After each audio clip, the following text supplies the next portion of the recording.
Hello everyone, good morning, good afternoon, good evening, and there's a bee. Good night. Welcome back to Abstract Medicine. Thank you so much. Let's ring the bell.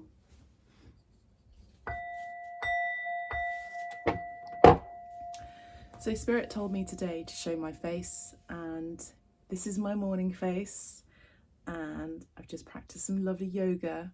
Very gentle yoga today, and it just seems apt that today is going to be the day where we look into the womb space and Mother Mary energy, as well as Yeshua, otherwise known as Jesus, or Isa in Japan, and Mary Magdalene.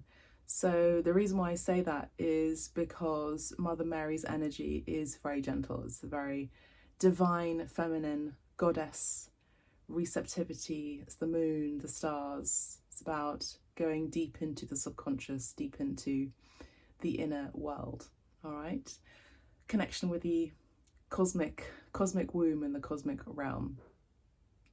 So I had the tarot table ready for all of you, and Spirit was just like, no, you're going to be showing your face and you're going to be real about it. And so here we are. So in my notes today, we are going to be talking about the womb, Mother Mary, Jesus and Mary Magdalene. But before I begin,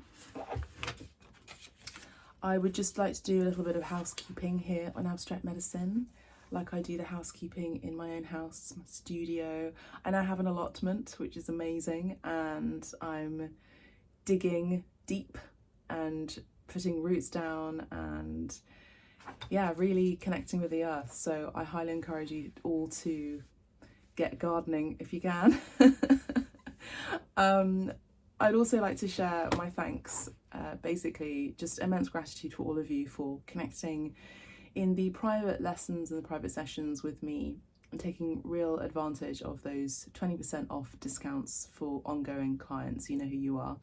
For those of you who are new to the channel, welcome. I'm an artist, I'm a mystic as well as a podcaster. My name is Cristallina Fischetti. Some people find my name very difficult to pronounce.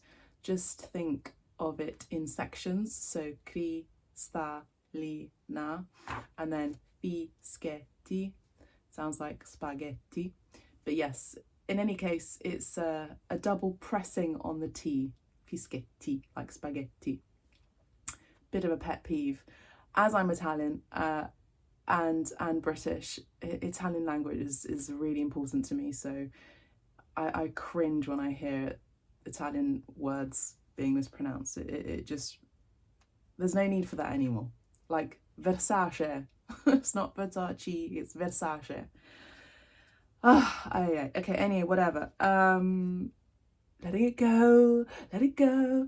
Okay, so ASMR, have a new channel, have a new podcast on Abstract Medicine. So if you haven't already seen it, then maybe have a look into it. I have a new podcast here for the collective.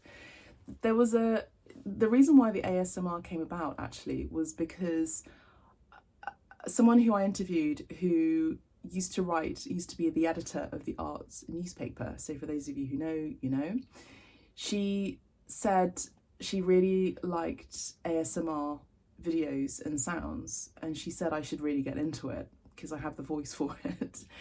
And I said, actually, that's really interesting because I have a tarot channel, and I have had people say that sometimes they listen to my voice when I read the tarot and they just sort of fall asleep to it. So that was 2 years ago when I had this interview on Hype A on my podcast, and she planted a seed. She definitely planted a seed. And Amy, thank you. If you're hearing this message, thank you so much. I will actually shoot you an email during this Mercury retrograde. Perfect time to review, reanalyze, reevaluate, and reconnect. So I'll send you an email saying thank you so much for that lovely inspirational seed, because without it I wouldn't have started the ASMR visuals and ASMR sounds on this podcast. And I launched it at the exact date and transition of Pluto stationing into Aquarius. So that's a very, obvious way to get into all things technological. So perfect timing. So I'm really putting myself out there, definitely, in terms of technology, in terms of Aquarian stuff. Artificial intelligence is really interesting right now. Beth, shout out to Beth as well, community friend here on Abstract Medicine. She forwarded the Abstract Medicine podcast to a fellow friend of hers that works with ChatGPT and used one of my tarot videos here in Abstract Medicine. I say my, but it's our tarot video, really. Our tarot podcast to him, and he shared it to his followers and used it as an example, and how to interact and with ChatGPT, which is very artificial intelligence-y, and of course very Pluto in Aquarius. As we know by now, it's all about entering into and embracing artificial intelligence. So there's that. As I mentioned, Mercury is in retrograde as of yesterday, the 25th of November, and we are in retrograde times, communication delays, transport delays, whatever delays regarding the Lord, which is Mercury, who governs communication, technology, data, transport, the avian, I was going to say avian nation, which is a brand, but yes, flying, that kind of thing. So expect delays, do expect accidents that you could be seeing around you. So let's just protect Abstract Medicine Collective from that energy, please, and show them through their clairvoyance how to maneuver away from potential incidents. Thank you, Spirit. Okay, so that's great. And check your vehicle, please. Always check your vehicle. I always say this during Mercury retrograde. I know I sound like a broken record, but please, just allow me to do this for you, because I'm a very protective maternal energy myself, and I really love you all so much, and I want to make sure that you are safe. So please ensure your vehicle is safe, road safe, and if you are in the UK, make sure it's MOT'd and that the wheels are good, the engine is good, the things are good, you're good to go. And as I said, with delays in transportation, allow yourself another extra 30 minutes to an hour extra before you embark on your journey, whether it's flying, trains, road, bicycle, whatever it is. Take more time. Okay, and sign up to my newsletter 24/7. It's in Roman numerals, of course. XX E 5. So 1010 IV-V11, which is 24/7. Culture never sleeps. It's 24/7, at least to me. So if you sign up to my newsletter, you receive my 24/7, but essentially a roundup of each month at the end of the month. Books, films, documentaries, horticulture nowadays, art, what's available for sale as well. I'm also looking into doing some prints of my works as well. So if you want to get inspired and want to purchase my work in print form, I'm able to do that. I'm thinking about sort of this size as a smallest size edition runs of maybe 10 or 20. So quite a short, small run. And 40% off art classes. I mean, in an art therapy, enthusiastic way that I am sharing with you all, this is a great time to heal in a different way through art. It's such, even for me, I use my practice as an artist to just stay present as a meditative tool, and I start to explore and see things that I wasn't, I don't know I'm an artist by profession, but I don't know how to be an artist sometimes. I don't know how to paint, and I think a lot of artists feel that is, okay, how do I draw again? So we have to keep practicing, yes, but then it's an allowance of the ego settling and all the information, all of the training, all of the education to just settle down and just to be.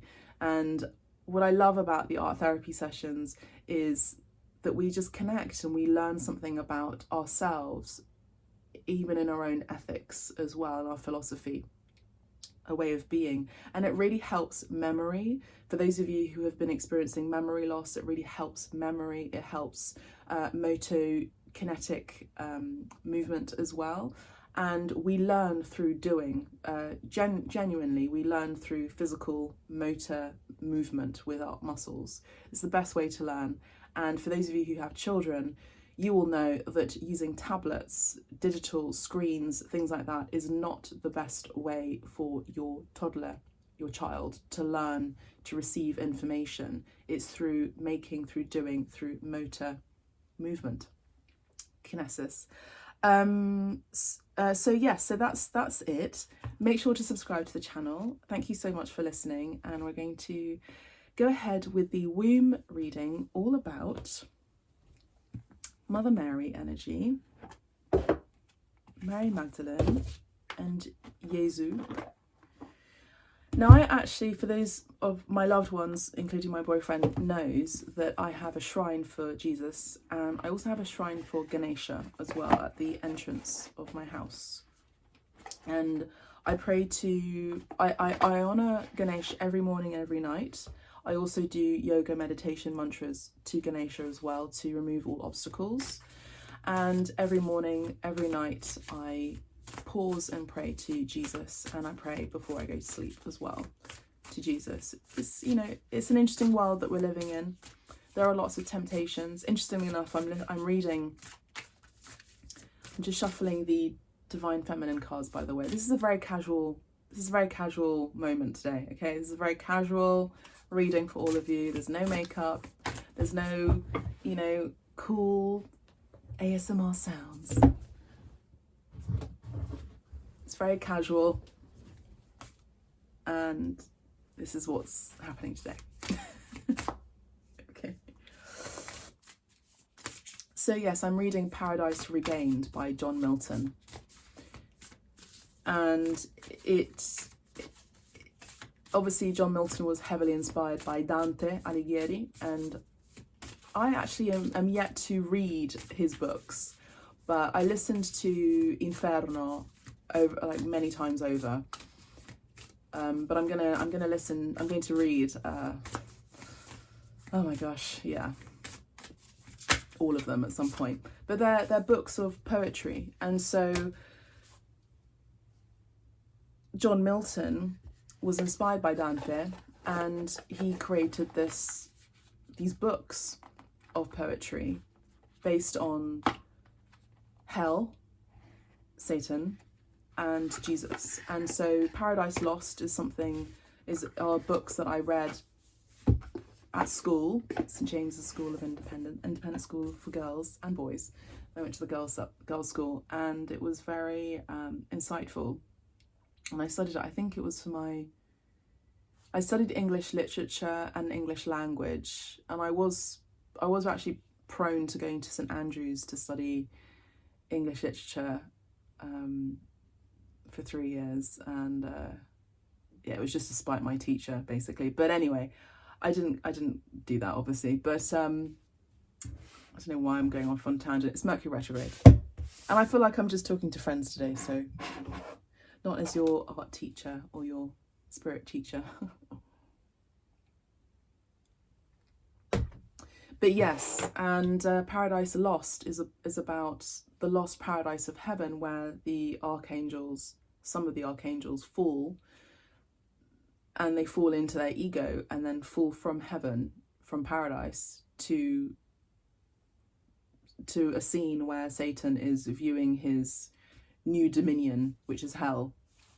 And it's incredibly graphic and an absolutely amazing read. Now, Paradise Regained is Satan essentially not being content with his new realm, and having tempted Eve, has now decided to look over planet Earth as his new realm. Now, Paradise Lost, the end of Paradise Lost, I remember book 2, was about Satan coming out of hell and purveying over the earth. And it was very exciting. Now this morning when I was reading Paradise Regained, I read it in books, right? In sort of like chapters and books. And I was just going, this is incredible. Because we have film, we've got movies, we've got books, of course, we've got animation. We have art. We've always had art. It's a very natural human instinct to create, to make, to put our stamp on the world. You can see some art there in my studio and here as well. And these books were written at a time where movies hadn't been invented. I was just so floored by that a human being created this great body of work through words. And then, of course, I do understand that as creators ourselves, as writers, as artists, as poets, as filmmakers, whatever you consider yourself to be, as actors as well, in the arts, we are inspired. And I had a moment going, okay, but was he actually inspired by Satan as well? Did Satan come through to share with him these things? Now, William Blake spoke about being inspired by his dead brother, and he would visit him and gave inspiration to his works, poetry and of course art. But yeah, just incredible. And we also know that William Blake was also a Freemason, so there you go. If you know, you know. It's all there. But nonetheless, let's continue with this. So I feel like everything that I've shared already is sort of connected with this reading about the womb, coming back to that invisible world. Now, in my art speak, in the art industry, I talk about my inspiration of the non-visible world, which essentially is spirituality, right? So I say it in that way because it puts less people off and are more intrigued to listen in what I do. If I say spiritual, I'm a spiritual artist, they'll just switch off. That's just how it is, So anyway, we have Kuan Yin, beautiful energy. And remember I spoke about the divine feminine and how the divine feminine is Mother Mary and very compassionate, receptive, loving and gentle. And I was thinking about Kuan Yin actually, and I don't know if I mentioned it already, but we have her here. So Kuan Yin, the goddess of compassion, exactly. I recognize suffering in order to release it. Curiosity breeds compassion. Now, competition breeds contempt? No, familiarity. I think it's familiarity breeds contempt. But we have compassion breeds, curiosity breeds compassion. Now, we're talking about Satan and his own temptation and his own ego not having enough and wanting to be a purveyor of another realm, Earth. So this is falling into, of course, the not heavenly virtues, but the deadly sins, which is greed and temptation. So maybe sometimes with that curiosity, it can teeter on temptation. Curiosity killed the cat, remember? So, but if we have curiosity for things that are invisible to our world, which is the womb being a symbol of the unknown, the dark, the depths, even with incredible Persephone, she was tempted herself in a way to not being important enough or known enough or understood enough in the shadow of her incredible mother, who was also a goddess. So she found solace in hell, in the arms of Hades, who is the lord of the depths of the underworld. And she had to go through her trauma, she had to go through her healing, she had to revisit some things that were very unknown to her consciously. She had to go through into her healing journey within the subconscious world, Scorpio energy, Pluto energy, now remember, and then come out of it in spring, being reborn. Now I feel, of course, this is all connected. Everything that I'm saying is connected. It's not just the cards. Everything that I've shared with you so far in the last 19 minutes is all connected. So we can be curious about even our own fears. And with that, we can have compassion with how we used to be in that past existence of ourselves, or we can have compassion for those who are going through a really difficult time. And that would be the maternal energy of Kuan Yin, also Mary Magdalene, of course, and Mother Mary. The next card we have is Ariadne. So Ariadne is, she is the Greek connector, Greek goddess, symbolized by spiders. So, mistress of the labyrinth, my soul knows the way, and the only way out is through. Exactly. So we think about spider webs, and we think about the intricate nature, the maternal nature within that. Now we've got Louise Bourgeois. We're talking about art. I'm an artist. Louise Bourgeois, known for her amazing maman, mother sculpture, which is a huge, monstrous, essentially spider. And it was exhibited in Tate Modern, the main hall. If you know and you went to that show, then yeah, you're an OG. You're a real one. But yes, it was incredible. And she said the very thing that we love can also be the very thing that we fear. And she talked about the spider and it being something that people would be scared of, but is actually her greatest protector. And sometimes as us as feminines, as women, for those of you who are women here, we have to scare off some people, protect our sacred sanctuary, our spider web, as it were, attract what we're wanting to fall into our net, and also be a little bit intimidating. And I think that is a real aspect, a really important aspect of the archetype of mother. So I feel like a lot of you are looking into what that means to you. We're talking about Mother Mary, we're talking about Mary Magdalene, we're talking about the mother and the unknown. Now in Paradise Regained, there's a section in book 2 that I've started reading today, which I finished actually book 2, where Mother Mary actually shows up, and she's talking about how her son Jesus is in the wild and he's being tempted by the devil 40 days and 40 nights. And she's there just kind of beside herself going, worrying as a mother would about her child. And I feel, of course, this is connected. Now there are, in the wild, in the unknown, we are tempted so many times of so many things. A lot of indigenous cultures, I don't want to say just Native American cultures, because there are indigenous cultures around the world, have this ritual, have this practice of being in the cave for 3 days. Being in the cave for 3 days is about bolstering up our soul, and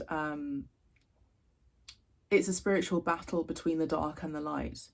So for those of you who have done that journey of darkness, and you've come out of it alive and, sure, with scratches, maybe a few bruises, you have a story to tell that you made it through. And it is an initiatory process. And there is that time, isn't there, between the age of 10, 11 and 12, where we move from childhood to essentially adulthood, where there is an initiation. I have friends of mine who initiate their children, particularly their sons, into the journey of connecting with nature in their own way, into initiation of one chapter of their lives into the next. And it is a big change, and it's going into the unknown. And so I feel like some of you could be moving into a chapter from one known stage into an unknown stage. The next card we have is Inanna. Inanna, interesting goddess here. Inanna is the goddess of the Mesopotamians, I believe.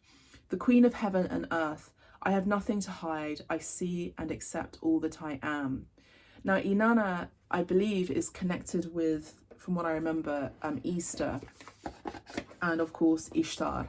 We have another goddess here, Saraswati. Saraswati is the goddess of self-knowledge. The essence of who I am flows effortlessly into everything I create. So when you really know yourself, to thine own self be true, again, a teaching from Jesus. Jesus is coming in very subtly, actually. He's really pushing forward the matriarch, and I feel like with this Pluto and Aquarius transition, from what we thought we knew, into now the unknown, a new chapter, he's wanting to really focus on the mother and the unknown of that chapter to come, because we haven't really experienced a matriarchy in eons, he is saying. And when you know yourself, you can create whatever you want to create, because when you know who you are, you attract other people who know who they are. They are living in integrity, they are living in their truth, in their majesty, I'm hearing. Now let's have a look at Inanna. I don't think where is it? Okay, oh, here it is. Let's have a quick look at Inanna. Now I actually have a painting called Inanna that I sold 2 years ago, large piece. I also want to say, what happened 2 years ago to you? What sort of started to trigger your curiosity? What did you start to create? What were you making? How are you following and focusing on the compassion within yourself of maybe delving into dark aspects of who you are as well? What kind of net were you weaving? What kind of networking as well? All right, Inanna. Isis is also giving us a wink, by the way. Inanna represents the power that comes back to us when we accept and integrate our shadow. Exactly, that's exactly it. Now that's a very Carl Jung psychological analysis as well. A Jungian analysis is focusing and having reverence to our shadow as well, because our shadow and our light is essentially who we are. When you love someone, you love their shadow and their light as well. So that's a nod also for those of you who are in a divine counterpart connection. Inanna was the most prominent female deity in ancient Mesopotamia. At the height of her worship around the Uruk period of 4000 to 2000 BCE, temples and shrines dedicated to Inanna lined the Tigris and Euphrates rivers. Her name is Sumerian for Lady of Heaven. Her temples housed her priestesses, and they each would take a man to bed with them on the spring equinox. Now, you spoke about Persephone and coming out of the shadow through and into spring. Remember I spoke about that? Falling into Hades, falling into the shadow, falling into loving the shadow within her as well, finding a counterpart there as well, and coming out, and then now reigning supreme as now the goddess of spring, right? So spring is going to be very significant. I'm getting major chills around my body, so I feel like a lot of us are going to be getting a reawakening, and we're currently going through an initiation right now. Her temples housed her priestesses, and they each would take a man to bed with them on the spring equinox to reenact the divine marriage, or hieros gamos, between Inanna and her consort Dumuzi. The hieros gamos is an ancient ritual of uniting the opposites from within. The male and the female, I'm getting so many chills right now, so many chills. The light and the dark, and most especially heaven and earth. This theme occurs in accounts of Inanna's descent into the underworld to find her sister Ereshkigal. She must take off an article of clothing at each of the 7 gates, so that when she finally reaches her sister, she is naked, and when Inanna ascends, she does so with Ereshkigal's power. When your soul selects her card, Inanna goes into the depths of her own unconscious to merge with her twin sister self. She becomes more powerful because she is no longer using conscious psychic energy to keep her shadow or negative attributes hidden deep underground. I'm also picking up on Taurus energy and Gemini energy, by the way, Cancer energy as well. Those signs could be significant for you. She courageously descends and faces the aspects of herself that are hard to get to when she's fully dressed or cloaked heavenly in the ego. So a lot of you are needing to undress yourselves, as in not just physically, but shed. I'm also seeing serpent energy, and I actually had a really profound dream the other day of an anaconda, which I never have. I've had, you know, obviously snakes are connected with mystics, clairvoyance. I've had dreams of snakes, but I've never had a dream of an anaconda. So very interesting. Of course, I looked into it. So you could be adopting a new spirit animal as well at this time to give you that medicine, to give you their medicine.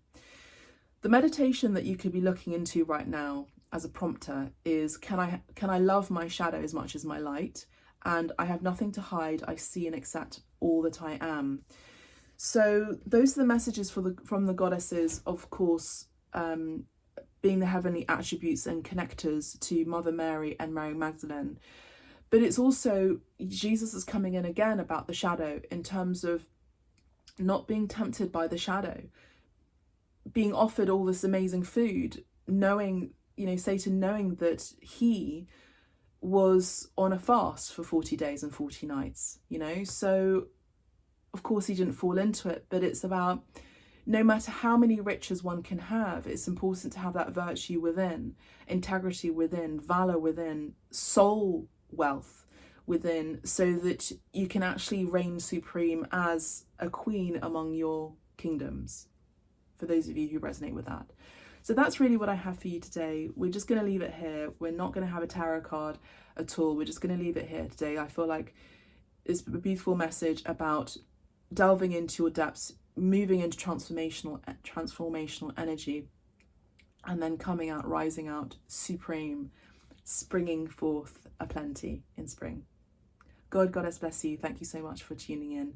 Make sure to tune in as well to the podcast Abstract Medicine 888 for ASMR sounds and ASMR visuals, for basically sounds for your soul and visuals for your third eye. God bless you. Take care.